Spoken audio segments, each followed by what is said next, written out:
Hi, and welcome to another edition of Jay's Retro Toys and Games for Monday, September 26, 2022.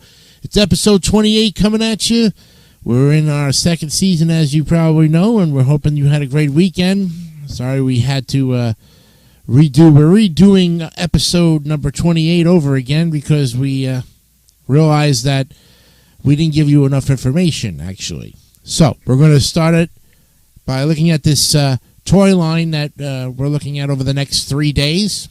And if for any reason we can't get to this week because of we're having some pretty bad storms and we lose power, we'll get back to you again soon, very soon. But tonight we're going to be looking at the first in the line of 3 toys put out by Texas Instruments in a line of series of electronic handheld child computers that consisted of a TMC 0280 linear predictive coding speech synthesizer, a keyboard, and a receptor slot to receive one of a collection of ROM game library modules. The first of this was introduced at the Summer Consumer Electronics Show in June of 1978, making it one of the earliest handheld electronic devices with a visual display to use interchangeable game cartridges. The company, Basic Fun, brought back this classic in 2019, although with some minor changes, and was named an IEEE Milestone in 2009. What are we looking at?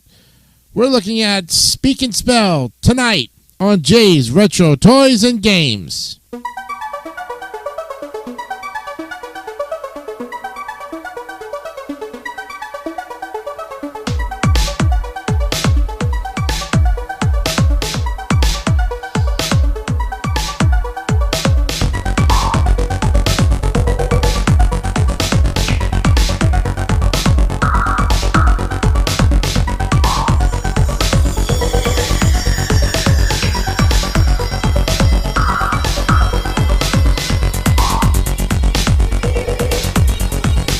All right, welcome to the show.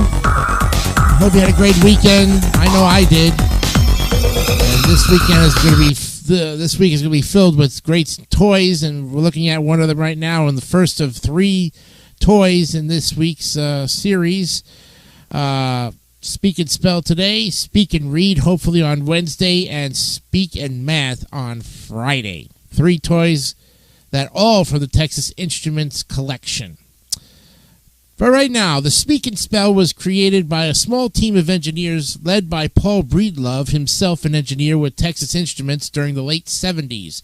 Development began in 1976 with an initial budget of $25,000 as an outgrowth of TI's research into speechless speech synthesis. The completed proof version of the first console utilized Texas Instruments' trademark solid-state speech technology to store full words in a solid-state format similar to the manner in which calculators of the time stored numbers. Additional purchased cartridges, called expansion modules, could be inserted through the battery receptacle to provide new solid-state libraries and new games. This represented the first time an educational toy utilized speech that was not recorded on tape or phonograph record, as with Mattel's See and Say line or the early Chatty Cathy dolls. Now, the original Speak and Spell was the first of a 3-part talking educational toy series that also included Speak and Read and Speak and Math. We'll look at those later on. This series was a subset of Texas Instruments Learning Center product group, and the Speak and Spell was released simultaneously with the Spelling Bee, a non-speech product designed to help children learn to spell, and the First Watch, designed to teach children to read digital and analog timepieces. The Speak and Spell was sold with regional variations in the United States, the United Kingdom, and Japan. And the toy was originally advertised as a tool for helping children ages 7 and up to learn to spell and pronounce over 200 commonly misspelled words. It shipped without a cartridge in this configuration called simply the basic unit, containing the mini-games Mystery Word, Secret Code, and Letter. Between its release and 1983, the Speak and Spell was redesigned twice under the name Speak and Spell. It was completely recreated in 1982 as the Speak and Spell compact version, a version lacking a visual display. And in 1989, the Super Speak and Spell was released to replace the original vacuum fluorescent display with a liquid crystal display. Between 1989 and 1992, the Super Speak and Spell saw 3 redesigns as well, and the 92 Super Speak and Spell marked the last release of the season, or of the series. So regional variations with different speech libraries and different games were released in at least 9 countries with 7 language variations. Because the linguistic aspect of the games played on the Speak and Spell are of essential importance to Speak and Spell titles, separate cartridge libraries were developed for English, including American and British, Japanese, German, French, Italian, and Spanish markets. And beyond the natural disinclination of consumers to purchase games in foreign languages, however, regional lockout does not prevent the use of expansion module cartridges in consoles for which they were not designed.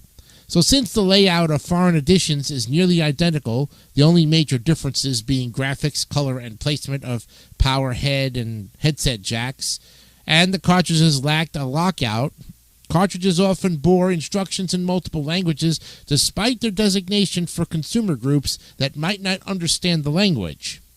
In 1980, the original Speak and Spell was redesigned to give it a membrane keyboard in place of raised buttons. This version was nearly identical to the first release and with backward compatible cartridge recognition common to all Speak and Spells, except the first version of the Super Speak and Spell. The entire library of cartridges from the original release were available to the 1980 release. Outside of the United States, the 1980 release was marketed in the United Kingdom under the same name, in German as the Buddy, employing an umlaut in place of the Speak and Spell's apostrophe, and in French as La Dictée Magique, or the Magical Dictation. In 1982, the Speak and Spell Compact was released at about half the size of the Speak and Spell and lacking the VFD screen. The Speak and Spell Compact was a dedicated console, and only one version, the Speak and Write, was released for English markets. Speak and Spell Compact sales were very poor in the United States, causing Texas Instruments to send much of its excess stock abroad. UK marketing manager Martin Finn had the product retitled for the UK, and all existing units were recolored blue and repackaged. Then in 1983, the Speak and Spell was again redesigned. The change was even more minute, however, representing nothing more substantial than a redesign of the faceplate graphics. This version was marketed first in Italian as Grullo Parlante, or the Talking Cricket, as the character of the book for children, The Adventures of Pinocchio, and then later in the United States and the UK as the Speak and Spell, and in France as the Dictée Magique again. The Super Speak and Spell was released in 1989 with a number of major changes. The display screen was changed to an LCD screen instead of the former VFD screen. The keyboard layout was also altered to match the standard QWERTY keyboard rather than the ABC keyboard.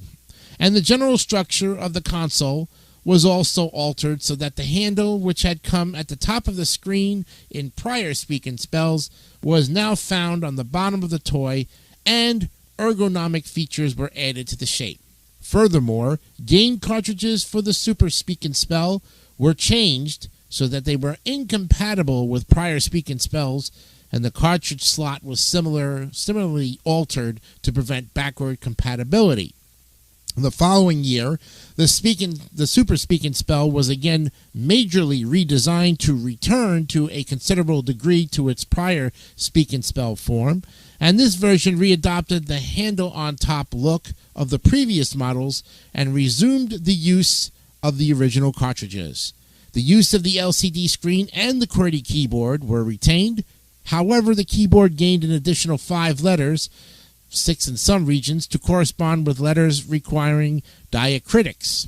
And it was marketed first in Spanish as El Loro Parlachin, or the Chatty Parrot, and then later in the U.S. as the Super Speak and Spell, in French as La Super Dictée Magique, and in Italian as Grillo Parlante Più, Speaking Cricket Plus. 1992, a third redesign of the Super Speak and Spell was made for the Spanish market only.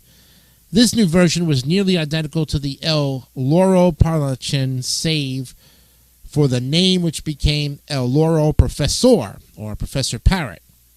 Then in 2019, Basic Fun acquired rights to manufacture the Speak and Spell. However, the updated version introduced a number of changes. Primary among these is the replacement of the classic synthesized voice chip, or the TMS-1000, with recorded dialogue that is processed to sound as if it's synthesized. It also offers on-device instructions that weren't available on previous versions. The 2019 model Speak and Spell also replaces the VFD screen with a segmented LCD screen. The use of removable cartridges has also been eliminated. The Speak and Spell used the first single-chip voice synthesizer, the TMC-0280, later called the TI-TMS-5100, which utilized the 10th order linear predictive coding model by using pipelined electronic DSP logic. A variant of this chip with a very similar voice was eventually used in certain Chrysler vehicles in the 1980s as the electronic voice alert.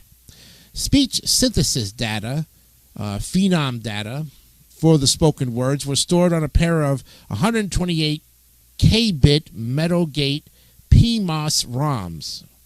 Now, 128 K-bit was at the time the largest capacity ROM in use. Additional memory module cartridges could be interchangeably plugged into a slot in the battery compartment and selected via a button on the keyboard. This technique used to create the words was to have a professional speaker speak the words. The utterances were captured and processed. Originally, all of the recording and processing was completed in Dallas.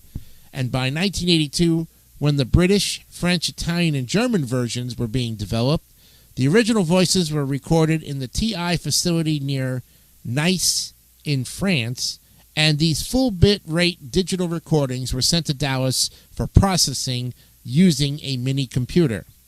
Some weeks later, the processed data was returned and required significant hand editing to fix the voicing errors which had occurred during the process. The data rate was so radically cut that all of the words needed some editing, and in some cases this was fairly simple, but some words were unintelligible and required days of work, and others had to be completely scrapped. The stored data were for the specific words and phrases used in the Speak and Spell, and the data rate was about 1,000 bits per second. The video display employed in the Speak and Spell was a vacuum fluorescent display, or a VFD, that was only capable of displaying 8 text characters at a time. The later Super Speak and Spell model had a slimmer case and an LCD screen which could display 16 characters. The unit could use either 4 C batteries or a 6-volt DC power adapter with positive tip polarity. Cartridges, also known as expansion modules, are freely exchangeable ROM libraries that provide additional content without providing additional functionality. These cartridges also are plugged into a slot near the battery compartment in order to introduce new software libraries. Word and game lists are of different lengths depending upon the cartridge, and the word lists in models marketed for different languages reflect the language marketed for. Separate word lists also exist for regional variants, such as the American and British English versions. The word list used in each of these regional models reflects the recommendations of educators in each country. The English, French, German, and Italian versions were all created by a team of non-specialists in Texas Instruments plant near Antibes, France, under the watchful eye of Larry Brantingham, who had patented the underlying technology. Then, of course, it gives a list of all of the cartridges for the Speak and Spell line. And there's some educational games. that could be played using the Speak and Spell cartridges. And then we have some home computer adaptions. Now, there are several commercial retailers offered hardware and software which allowed home computers to interface with the Speak and Spell's hardware and access its capabilities, and Larry Dighera was the first to reveal how that might be accomplished. Percom Data Company offered a PC card called Speak to Me 2, which was installed into the battery compartment of the Speak and Spell and connected via cable to a TRS-80. East Coast Microproducts offered hardware to interface 6502-based computers, such as the Commodore 64 and Apple IIe with the Speak and Spell. A program called S.Peak Up or Speak Up was marketed, which could control this hardware. The February 1983 issue of Computers and Electronics contained instructions for interfacing a Speak and Spell with a Sinclair ZX80, a Sinclair ZX81, or a Timex 1000. Texas Instruments itself later adapted the Speak and Spell's technology into a speech synthesizer accessory for its popular TI-99/4A computer. And the Speak and Spell, as well as the Speak and Math and Speak and Read, are emulated, running the original code by MESS or MESS. A number of simulations of the Speak and Spell, which are not emulations as they don't run the original code, have shown up online in recent years in varying degrees of functionality. Often programmed for Flash, these are often the result of nostalgic sentiment for the 80s. Examples of simulators generally available online include SASS, which is a fully functional non-flash executable simulator created by Mike Green in 1999. Speak and Spell Online, a Flash-based web application with partial functionality created by Jake Smith in 2002. Speak and Spell Emulator, a Flash-based web application with full functionality created by Kevin St. Ong in 2006. And Speak and Spell JS, which is a JavaScript-based web application with partial functionality created by Shannon Carey in 2008. Well, the Speak and Spell has been employed in recent years in commercial music as an instrument, either in its original form or as a modified bent circuit instrument. Artists like French electronic musician Jean-Michel Jarre have used this musical samples for the Speak and Spell's opening sequences in their songs. Artists in various other typically electronic genres have employed the non-musical vocal portions of the Speak and Spell to create vocal parts in their songs. Thus, Speak and Spell generated speech synthesis has featured in alternative music with artists such as Beck, Coldplay, and Limp Bizkit, electronic music with such artists as Royskop and Robin and Kraftwerk, synth pop with such groups as Orchestral Maneuvers in the Dark, freeze pop and Erasure, trance music, example Soto Fujimori, electropop, example TLC, Christian rock with the Resurrection Band, Family Force 5, and the pop bands of Cheetah Girls and hip-hop Naya Rivera. The English synth-pop band Depeche Mode's 1981 debut album Speak and Spell is named after the Speak and Spell. Now, some musicians have also used modified circuit bent, where electronic circuits are customized to create new effects. Speak and Spell units in their compositions. And by opening the Speak and Spell's case, cross-wiring terminals, and installing electronic components such as switches and potentiometers or potentiometers, amateur hobbyists purposely disrupt the normal functioning of the Speak and Spell's membrane keyboard matrix circuit in order to create new sounds. Now, these modifications act to overwhelm the unit's keyboard switch matrix to produce an effect known in the field of electronics as key jamming or ghosting. And this effect can be triggered in the Speak and Spell without making modifications if more than 3 keys in the same row are depressed simultaneously. However, within the circuit bending culture, emphasis is given to the fact that these units are being used as instruments and thus externally manipulable components are often accentuated. Great attention may be given to to enhancing the visual aesthetics of the units by adding decorations and repainting bent speak and spells. And these units have been traded and sold online and within the circuit bender community. Examples of artists who have used circuit bent speak and spells in their compositions include Beck, Coco Rosie, Eisenbrecher, Experimental Audio Research, Phantomus, Scrabble, Venetian Snares, and Claude Woodward, the sonic manipulator. The Speak and Spell features in various electronics museums, such as the Computer History Museum and the Smithsonian National Museum of American History, due to its seminal influence in the field of modern speech synthesis. The Speak and Spell is also featured in the Game On exhibition as an example of a handheld video game. The Speak and Spell has shown up in various television shows, films, and game shows. A Speak and Spell has a prominent role as a key component of the alien creature's home-built interstellar communicator in the Steven Spielberg motion picture E.T. the Extraterrestrial. Speak and Spells also make appearances in movies such as Pixar's Toy Story and Toy Story 2, where the game devises a character named Mr. Spell, Bride of Chucky, where the possessed doll Chucky plays with one, in Poltergeist 3, used by the character Carol Ann Freeling, and in the music videos for the songs Playgirl by the synth-pop music group Ladytron and Fireflies by Owl City. Now, the Speak and Read was released in 1980, and we'll look at that later on. We'll look at Speak and Math. There's another one, too. And other games like Touch and Tell and Tough and Talkies and all that other good stuff. So we'll look at the next time Speak and Read. And really, we'll have to combine that one with Speak and Math. And the main article for Speak and Math, really very small. But we'll put those two together in one episode for you there. Okay? We'll look at those on the next episode of Jay's Retro Toys and Games, which will be episode 29. I'm Jason DeCanio, and hoping you had a great time with this edition of Jay's Retro Toys and Games.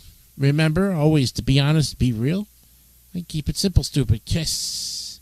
We will see you on Wednesday, maybe. But if not, we'll keep you in touch and let you know what's going on. Have a great night, and remember to always be safe. Bye for now.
Don't forget to subscribe to the Advertising Network for great more content like this one.